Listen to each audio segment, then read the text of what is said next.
একদিকে শিক্ষক নিয়োগ দুর্নীতি কাণ্ড, অন্যদিকে রেশন মন্ত্রক দুর্নীতি কাণ্ড, এবং এখানেও নয়া তথ্য সামনে আসে যেখানে জ্যোতিপ্রিয় মল্লিকের ঘনিষ্ঠ শঙ্কর আঢ্য এবং সম্পর্ক ছিল তাদের মধ্যে। জ্যোতিপ্রিয় মল্লিক প্রায়শই ফোন করতেন শঙ্কর আঢ্যকে।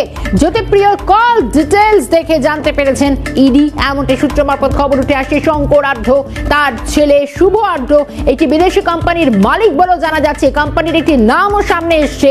শুধু তাই নয়, এই কোম্পানিটি দুবাইয়েরই সেটি বলেও জানা যাচ্ছে। আর ইতিমধ্যে তদন্ত শুরু করেছে ইডি, গোটা বিষয় খুঁজে দেখছেন তারা। শঙ্কর আঢ্য আগেই গ্রেফতার হয়েছেন রেশন মন্ত্রক দুর্নীতি কেলেঙ্কারিতে।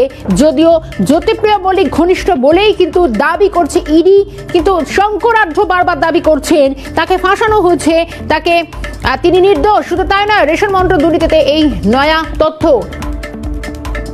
অদ্রিজা রয়েছেন আমার সঙ্গে টেলিফোন লাইনে। অদ্রিজা, রেশন মন্ত্রক দুর্নীতিতে আরো বেশ কিছু তথ্য একের পর এক সামনে আসছে, কি আপডেট?